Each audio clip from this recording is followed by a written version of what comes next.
The wind howled over the Wyoming plains like a restless ghost, rattling the shutters of the widow's ranch house and carrying with it the scent of snow and pine pitch. Clara McAllister pressed her palm against the cold window pane, staring into the storm that swallowed her fields. What little fencing still stood leaned at broken angles, half buried under drifts. Beyond it stretched the emptiness of her husband's dream, the land he had sworn would one day prosper. But he was gone now, buried on a hill that overlooked the valley, and all she had left were 2 children, a few scrawny cattle, and a mortgage that gnawed at her like a wolf in the dark. Her son, Samuel, shuffled by the hearth, trying to coax flame from the meager sticks of wood left in the bin. He was 10, his hands already calloused, his jaw set like a man's, though he carried a boy's uncertainty in his eyes. Beside him, Ella sat with her thin legs tucked under her, reading a tattered Bible aloud in a voice soft as birdsong. Clara turned from a window, drawing her shawl tighter around her shoulders. The room smelled of smoke and old bread. Hunger hung in the air heavier than the cold. "Read softer, Ella," she whispered. "Save your throat. The fire won't last a night." The girl nodded, closing the Bible, her blonde hair catching the flicker of light. Clara's gaze lingered on her daughter's delicate face, then shifted to Samuel's stiff back. He had his father's shoulders. The thought cut her like glass. The wind rose higher, and beneath it came a new sound, distant at first, then sharper. Hoofbeats. Clara froze. Her hand went to the rifle propped near the door. No one had reason to come calling in a storm like this, not unless trouble rode with them. "Stay by the fire," she ordered her children, voice low and tight. The hoofbeat stopped outside. Then came a thud, heavy and final, like a body striking wood. Clara cocked the rifle and swung the door open to a blast of snow. There, half collapsed on her porch, was a man. His hat was crusted white, his coat torn and soaked through. In his arms, cradled tight, was a boy no older than 6. Both looked half dead from the cold, faces gray, lips cracked. The man lifted his head, eyes meeting hers under the brim of his hat. His gaze was dark, sharp even in weakness, as though measuring her in a single glance. His voice came rough, little more than a rasp. "We're just hungry." Clara's finger tightened on the rifle's trigger. "Plenty of folks are hungry. That don't make them safe." The boy stirred in the man's arms, letting out a thin whimper. Something inside Clara faltered at the sound. Her husband's voice rose in her memory. A woman who shuts her door in a storm may as well shut it on her own soul. She stepped back, motioning with the rifle. "Get in quick, before you freeze solid." The man staggered inside, nearly falling as the warmth of the room hit him. He lowered the boy onto a chair near the fire. Samuel's hand went instinctively to the axe at the hearth, while Ella shrank behind her mother. Clara kept the rifle steady, her heart hammering. "What's your name, stranger?" He peeled the wet hat from his head, dark hair plastered to his forehead. His jaw was unshaven, his cheek cut and bruised. He moved with the deliberate calm of a man used to being watched. "Jack Rowan," he said simply. He rested his hand on the boy's shoulder. "This is Will. He ain't had a bite in 2 days." Clara's suspicion warred with the ache in her chest. The boy's eyes were hollow, too large for his thin face. Without a word, she crossed to the table, slicing the last of the bread loaf and placing it before them. "Eat slow," she said sharply. "You throw it down, you'll be sick." Jack nodded, breaking the bread into pieces and passing them first to his son. The boy chewed with reverence, as though each bite were salvation. Jack ate only after the child had finished half. Clara noted the gesture, her grip on the rifle loosening slightly, though she didn't lower it. The room filled with the sound of chewing, the pop of sap in the fire, the groan of the storm pressing against the walls. Clara studied the man. His coat was worn, but the cut of it wasn't common drifter's wear. His boots were scuffed, but good leather. And his voice, there was a steadiness in it that didn't belong to a desperate wanderer. "You headed west?" she asked finally. Jack's eyes flicked to hers, then to the fire. "Just headed. No place in particular. Men without a place usually bring trouble." A faint smile ghosted his lips. Then maybe I should thank you twice for food and for trouble you ain't sent me back into yet. Samuel bristled at the tone. Ma, we can't trust him. Clara cut her son a sharp look. Mind your tongue. Then, softer, but you ain't wrong. Jack said nothing, only reached down to adjust the blanket around his boy. His hands were scarred but steady. Clara caught the way he checked the door and window without turning his head, the reflex of a man who had been hunted before. When at last she lowered the rifle, the decision sat uneasy in her gut. She set it against the wall, but within arm's reach. You can sleep in the barn when the storm eases, she said. For tonight, you'll stay by the fire. No further. Jack inclined his head. Fair enough. The storm raged on into the night. Clara dozed in her chair, half wakeful, listening to every creak of the floorboards as the stranger shifted. At dawn, the snow had eased, laying the valley in white silence. She woke to the sound of hammering. Stepping outside with shawl clutched tight, she saw Jack in the yard, mending her broken fence. His coat was off, shirt clinging to his back, with sweat despite the cold. Each swing of the hammer rang out sharp and sure, the rhythm of a man familiar with labor. You don't owe me work, Clara called. He didn't look up. You gave us bread. That's a debt I can't leave standing. She stood watching, uneasy. His boy played in the snow with Ella, laughter ringing in the thin air. Samuel lingered nearby, watchful, protective, but his guard softened at Will's smile. Clara's neighbor rode up mid-morning, a wiry man named Fitch, known for carrying gossip like fire in dry grass. He reined in, eyeing Jack with a curl of his lip. Who's the stranger? Fitch asked. Just a drifter, Clara said, her chin lifting. Funny, Fitch muttered. Looks too clean-handed for drifting. You best be careful, Clara. Railmen been sniffing round. Folks say they'll buy you out, or drive you out, if you don't sell. Stranger shows up now. Don't sit right. Clara felt her stomach knot, but she met Fitch's gaze without flinching. I'll mind my own. You do the same. Fitch spat in the snow, wheeled his horse, and rode off. Jack paused in his work, having heard every word. His eyes met hers, unreadable. For a long moment, Clara felt the weight of something unspoken pressing between them. When he turned back to the fence, she exhaled slowly.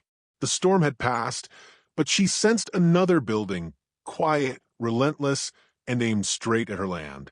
And the man she had sheltered, with secrets in his eyes, stood at the center of it. That night, as she tucked her children into bed, Clara lingered by the doorway, watching them sleep. The stranger's boy breathed steady between them, as though he had belonged there all along. She pressed her hand against the doorframe, her heart heavy. In the silence, she whispered to herself, Why do I feel I've let in more than just a hungry cowboy? The fire cracked in answer. Outside, the land stretched vast and vulnerable under the snow, and somewhere beyond the ridges, the iron rails inched closer, carrying with them power enough to crush or to save. Clara lay awake long after the house settled into quiet. Each breath of wind against the shutters carried questions she could not name, and as sleep stole her at last, her final thought was not of fear, but of the dark-eyed man who had come to her door, carrying hunger, secrets, and something she dared not yet call hope. The morning sun bled pale gold across the snow-blanketed plains, burning frost from the fence rails Jack had mended the day before. Clara stepped out onto the porch, shawl drawn tight, watching him saddle his horse. He moved with a quiet economy that unsettled her, every strap buckled in one pull, every knot tied sure and fast. Not the fumbling of a man drifting place to place.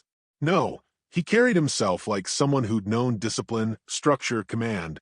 She carried coffee in a tin cup, the steam rising in the brittle air. You aim to ride? She asked, careful to keep her voice neutral. Jack looked up, his eyes still shadowed from the night. Not far. Just scouting the ridge. I want to see if there's tracks. Those men who came last night, they might circle back. You already earned your bread, she said sharply, then softened, holding out the cup. You don't owe us more. He accepted the tin, his hand brushing hers for an instant. His palm was warm, rough, but not the roughness of endless fieldwork. There was something practiced about it, as if he'd spent years at a different kind of labor. He nodded once in thanks, then mounted. His boy, Will, came running through the snow, calling out, "Pa, don't go long." Jack leaned down, tousled the boy's hair, and promised he'd be back before supper. Then he was gone, a lone rider against the vast white stretch of land. Clara's stomach twisted as she watched him vanish. She didn't want to trust him, but she couldn't stop herself from noticing the way her children looked at him, as though he'd always been there, part of their small circle. Samuel shadowed Jack when he worked, eager to learn. Ella took to Will as if she'd found a lost brother.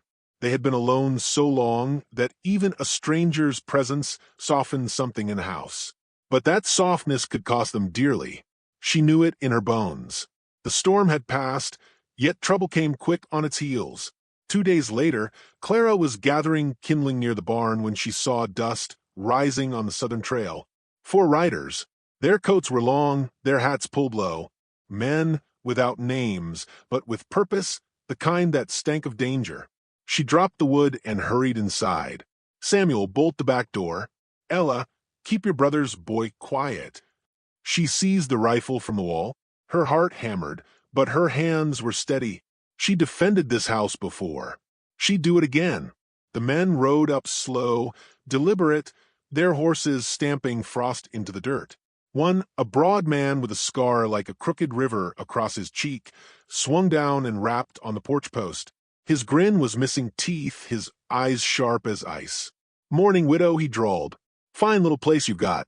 Shame it sits right where the rails aim to run." Clara lifted the rifle, barrel steady. "This land was staked by my husband, worked by these hands. It won't be sold." The man's grin widened. "Not asking you to sell. Just saying you best clear out before the iron comes through. We're giving you fair warning." The others chuckled, shifting in their saddles, hands close to their pistols. Then Jack's voice cut the air. "I reckon she said no." He appeared from the far side of the barn, his pistol already drawn. The riders twisted in surprise, hands flying to iron, but Jack was quicker. The crack of his Colt split the morning stillness. One rider toppled backward, clutching his shoulder. Another fired wild, splintering wood from a porch beam. Clara fired 2, her shot whistling past a man's hat brim. Chaos burst sharp and fast. Horses screamed, snow churned beneath hooves, gunpowder smoke stung the air. Jack moved like a man who'd done this before, calm and precise. He fired once, twice, dropping another rider from the saddle.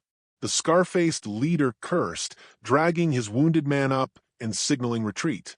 Within moments they were gone, hoofbeats pounding into the distance, leaving behind blood in the snow and Clara's pounding heart.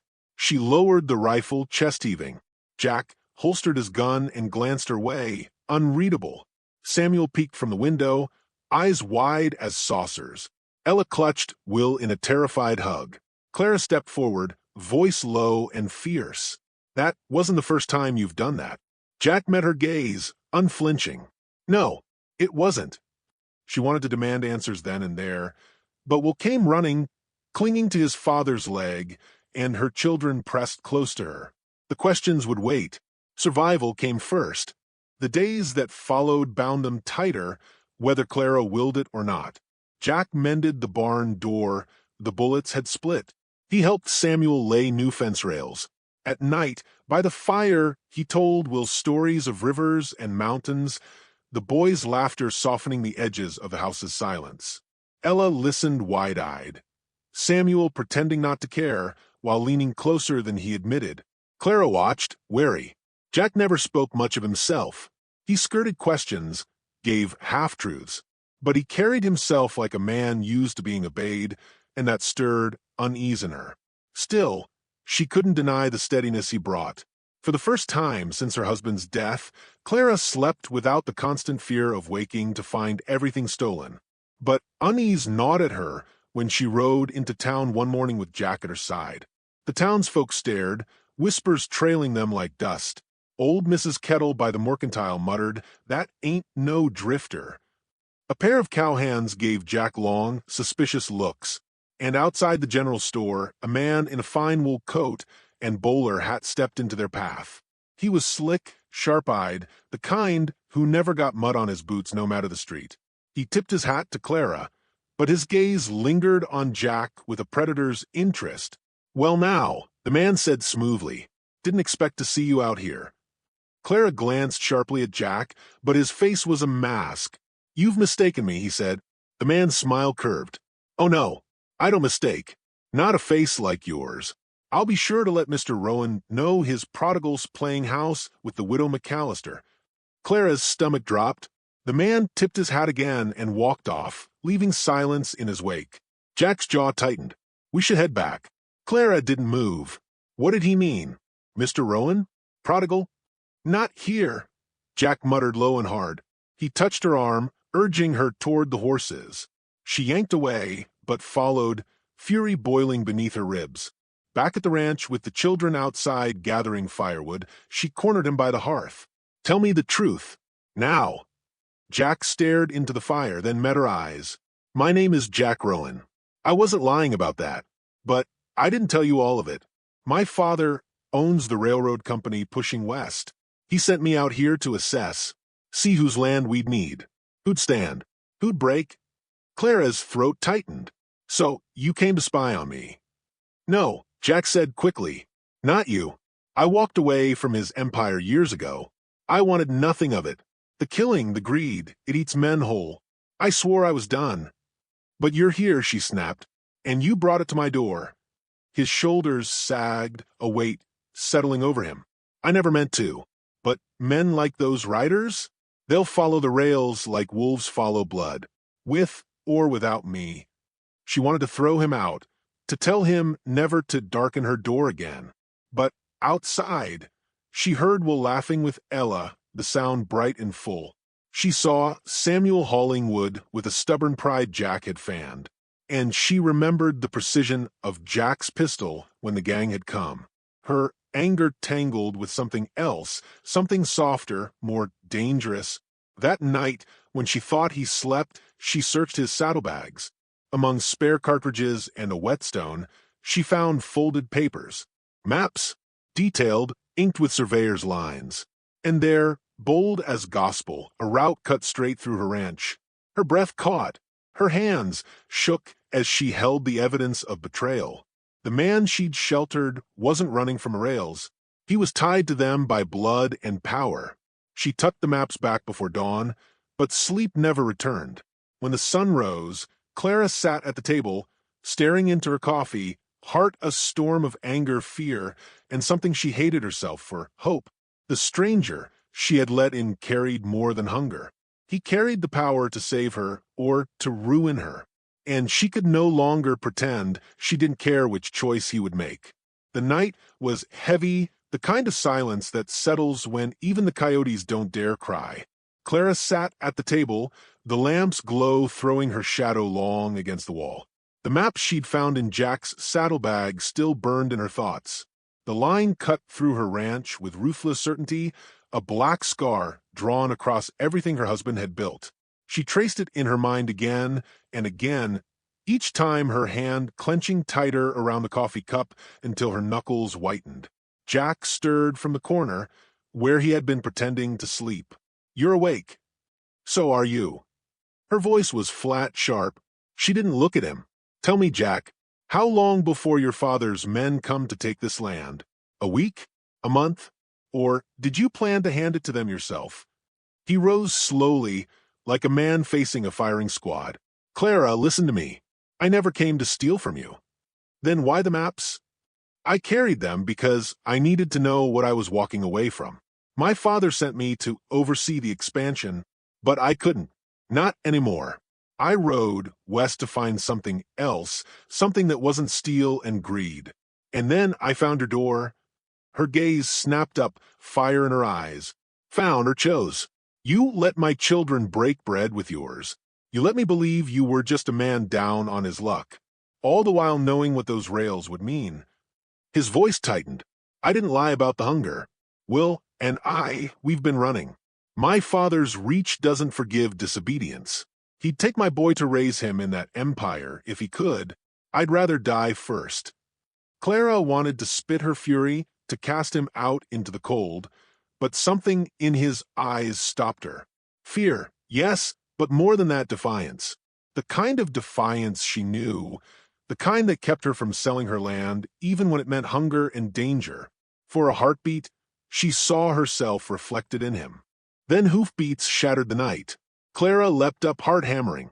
Jack snatched his pistol. Through the window, they saw torchlight moving fast across the snow. 6, maybe 7 riders fanning out toward the ranch. The scar-faced leader from before led them, his grin wide and cruel in the firelight. Clara McAllister, his voice rang out, mocking. You've had your chance to leave. Tonight, we'll clear the land ourselves. Samuel stumbled from his room, clutching his small rifle. Ella clung to Will, eyes wide with terror. Clara's breath came fast, but her hands didn't tremble as she loaded her gun. Jack's voice was steady. We hold them off here. Keep the children low. The first shots cracked, splinters flying from the doorframe. Clara shoved Samuel and the younger ones behind the table, throwing herself against the wall as bullets ripped through the night. Jack fired back through the window, his shots precise, driving 2 men off their horses. Clara rose beside him, firing into the shadows. One rider screamed, tumbling into the snow. The fight raged, gunfire shaking the little house, glass shattering, smoke choking the air. The children huddled close, faces pale. Jack moved like a man born for this, fearless and unrelenting. Clara matched him, her fury a shield against fear. But they were outnumbered. The riders pressed closer, bullets biting deeper into the wood. The scar-faced leader's voice cut through the chaos. Rowan, your father says it's time to come home. Bring the widow's land as proof of loyalty. Clara froze, breath caught, her suspicion, her fury, all of it confirmed in one brutal shout. She turned to Jack, betrayal raw in her eyes. Rowan, she whispered, it's true. He fired again, jaw set. It's true, but I'm not him. I won't be him. The gang poured forward, torches hurled onto the barn. Flames licked the dry wood, the fire's roar joining the gunfire. The cattle bawled in terror. Jack cursed, eyes darting between the blaze and the advancing men. We can't hold here, Clara said. They'll burn us out. Jack nodded, grim. We make for the ridge. Take the children. I'll cover. No, she snapped. We go together. He met her gaze, and in that moment something passed between them, an understanding forged in the firestorm of bullets. He nodded once. Together, then. They burst from the back door, children pressed between them, snow crunching underfoot as they sprinted for the trees.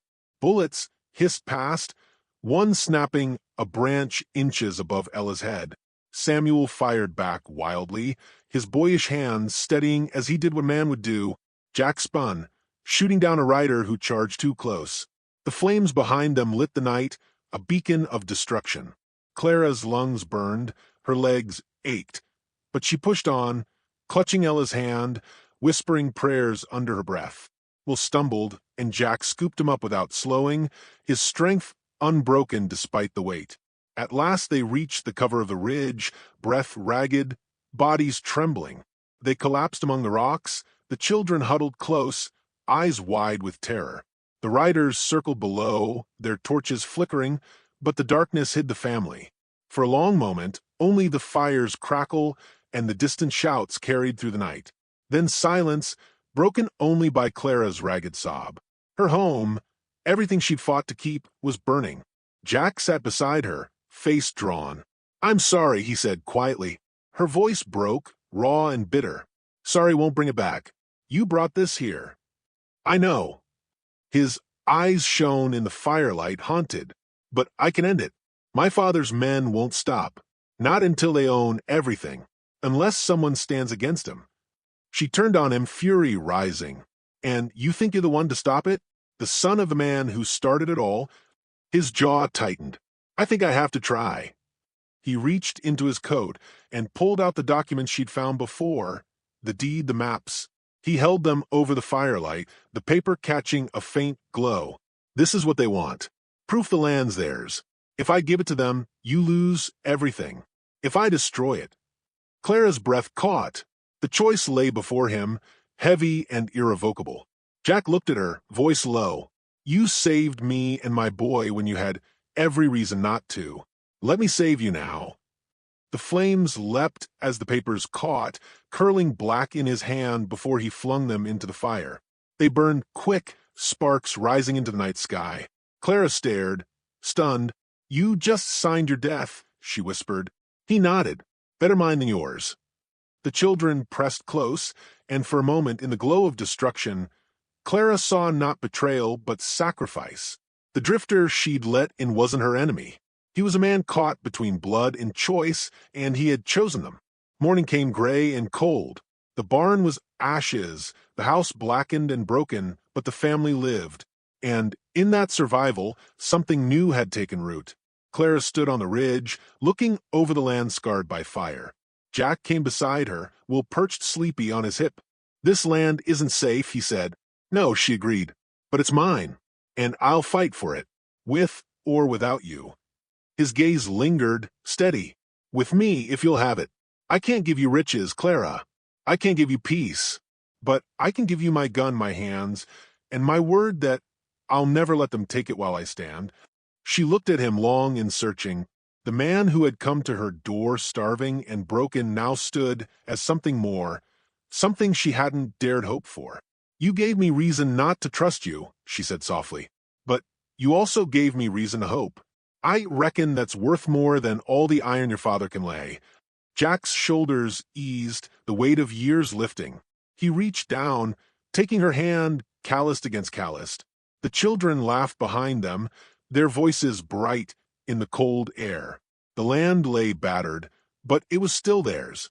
And as Clara stood beside Jack, she knew the fight was far from over. The rails would keep coming, men would keep trying. But now she wasn't alone. Later, when she told the story by firelight to neighbors who would one day call Jack Rowan not drifter, but defender, she would end it the only way that fit. I thought I'd sheltered a stranger at my door. But what I found was a man willing to burn an empire for the sake of one widow and her land. And that, folks, is worth remembering. She glanced at the faces listening, her voice softening. The frontier wasn't just steel and greed. It was choice, and sometimes choice is all that saves us. If this tale stirred you, don't forget, carry it on, share it, speak it. Stories are what keep the truth alive. And in the silence that followed, the land itself seemed to breathe again, scarred but unbroken, ready for whatever trials tomorrow would bring. The storm that night was unlike any she had seen in years. Thunder cracked across the plains, splitting the black sky with veins of lightning that turned the prairie white for a heartbeat before plunging it back into shadow. The rain fell in sheets, pelting the roof of the cabin until it seemed the old boards might give way. Inside, Sarah knelt near the hearth, feeding the flames, her face flickering with light and fear. Beside her, James stood with his boy clutched close, eyes locked on the door. They knew it would come tonight. Men like Riker didn't send warnings twice. The wind whistled through the gaps in the window frames, carrying with it the sound of hooves. Not many, half a dozen perhaps, but the sound was steady, deliberate. Men riding with purpose. Sarah's hands tightened on the iron poker in the fire. James reached for the rifle leaning against the wall. The boy whimpered, his small fingers tangled in his father's coat. James bent low, whispering, "Stay close to Miss Sarah. Don't make a sound." His voice was steady, but Sarah saw the storm in his eyes. This wasn't just about defending her land anymore. It was about survival for all of them. A fist slammed against the door, rattling the hinges. "McAllister," a voice bellowed through the storm. "We know you're in there. You think you can hide behind a widow's skirts?" Sarah froze. McAllister. The name cut through her like cold steel. She turned to James, her breath caught in her chest. His jaw tightened, but he didn't meet her eyes. Another crash at the door. "Come out, Baron, or we'll drag you out. You and that pretty widow both." Her heart dropped. Baron. The word struck her like a revelation, as if a curtain had been ripped away. All this time, the man she'd sheltered, the man she'd fed, the man who'd worked her fields with his bare hands, was the one who owned the very rails threatening to carve through her land. She staggered back, her face pale. You're the Baron? Her voice was a whisper, but it carried in the silence between thunderclaps. James turned to her then, his eyes dark with truth he could no longer hide. He said softly as if confessing a sin. James McAllister, the man who built the rails, the man you hate. The boy clung to him tighter, frightened by the storm inside and out. Sarah's chest rose and fell with fury and betrayal. You lied to me. All this time. He took a step toward her, voice raw. I never lied about who I am when I'm with you. I left the Baron behind when I stepped into this house. I'm just a man, a father, trying to keep his boy alive. The pounding on the door grew louder. Splinters flew as the men outside rammed the wood. Your name won't save you tonight. Riker's voice rang cruel and sharp. We'll burn you both out. The smell of kerosene drifted through the cracks, faint but unmistakable. They were going to torch the place. James loaded the rifle with quick, practiced movements. There's no time for more words, Sarah. If we don't fight, none of us will see morning. Her eyes burned with tears, rage, and fear, all tangled together. She wanted to scream at him, curse him, drive him out into the storm, but she saw the boy's face pale and wide-eyed, and she felt the weight of choice settle on her chest. She could hate the man, but she couldn't let the child die. She snatched the shotgun from a wall. Then let's fight. The door burst inward with a crack like cannon fire. Men surged through the threshold, shadows lit by lightning, guns raised. The first shot roared through the cabin. James fired, dropping a man in the doorway. The thunder swallowed the scream. Sarah fired next, the kick slamming her shoulder as another intruder fell, clutching his chest. Chaos erupted. Smoke, fire, thunder, men shouting, boots pounding. The boy hid under the table, his small hands pressed to his ears. James moved with the precision of a man who'd seen too many battles. He fired, reloaded, ducked low, swung the butt of his rifle against a man's skull. Blood sprayed across the floorboards. Sarah, trembling but unyielding, worked the shotgun until her hands were raw. But there were too many.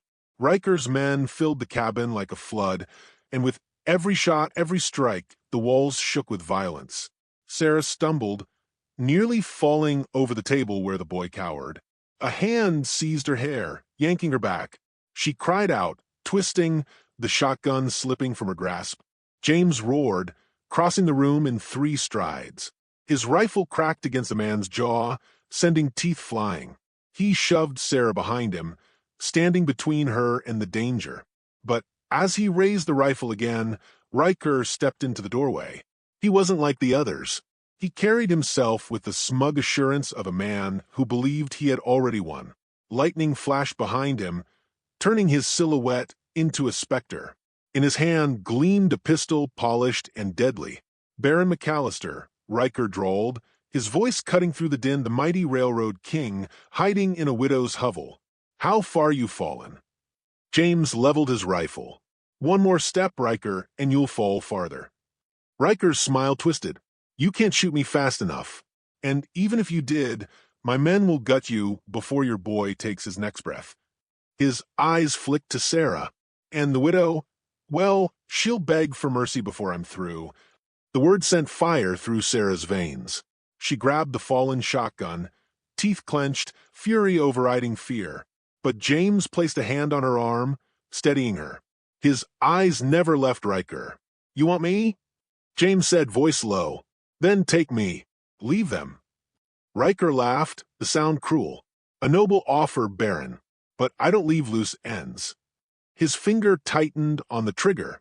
The storm outside howled, rattling the walls as if the earth itself raged. Sarah felt the world slow, her breath sharp and cold in her chest. She saw the boy's wide eyes, James's steady stance, Riker's finger curling. She acted before thought could catch her. She raised the shotgun and fired. The blast tore through Riker's chest, the force hurling him backward into the storm. He crashed into the mud outside, the rain washing over his lifeless body. For a moment, silence reigned. Then the remaining men, seeing their leader fall, broke. Some fled into the storm, others staggered, wounded, out the door. The thunder swallowed their retreat. Inside, the cabin reeked of gunpowder and blood. The fire crackled weakly in the hearth, its light casting long shadows over the ruin. Sarah lowered the shotgun, her arms trembling, her ears ringing. James stood motionless, staring at her as if seeing her for the first time. Slowly, he bent and lifted his boy into his arms. The child clung to him, sobbing softly. Sarah leaned against the wall, her body spent, her heart pounding. She met James's eyes, and in them she saw not the Baron, not the Railroad King, but a man, tired, bloodied, human. At last, she spoke, her voice hoarse. "If you'd told me the truth from the start, I might have thrown you out. I might have hated you. But tonight," her voice cracked, "tonight, you stood between me and death. I can't forget that." James swallowed hard, his gaze steady. "I don't ask for forgiveness, Sarah. I only ask for a chance. A chance to make things right. For you. For this land. For us." The storm began to ease. The thunder rolled farther away, the rain softening to a steady patter. The worst had passed, though the scars remained. Sarah turned toward the window, watching the prairie shimmer under the storm's fading fury.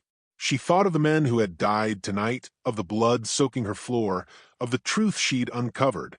But she also thought of the boy's small arms around her waist, of James's hand covering hers as they fought side by side, of the fire that still burned in her chest despite the ruin. When she spoke again, her voice carried both steel and sorrow.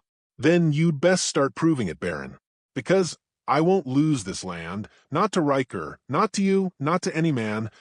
James nodded, his expression one of solemn vow. "Then we'll fight together. No more lies." Outside, the dawn began to break, pale light spreading across the drenched plains. A new day had come, carved out of fire and storm. The future was uncertain, the past heavy, but for the first time, Sarah felt the stirrings of hope.